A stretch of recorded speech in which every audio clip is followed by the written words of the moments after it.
Bumanaw sa Japan ang actress na gumanap sa Meteor Garden na Shang Chai.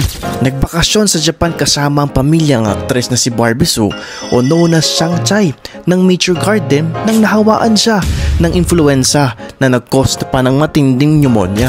Noong panahon na bumibisita sila sa Japan, sobrang kalat at nagkakalat pa ang influenza at nagkakaubusan pa din ng gamot ng mga panahon na yun.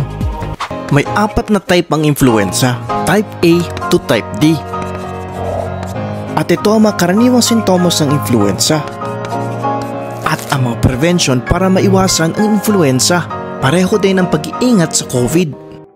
Naging parte si Shang Chai or Barbie Sue sa teenager days ng marami. Sila ang kauna-unahang teleserye na nagturo sa atin ng exciting na kilig sa pagmamahal. At ayun din ang mga panahon na simple lang na wala pang mga gadgets. Thank you for the memories, Barbie Sue, aka Shang Chai.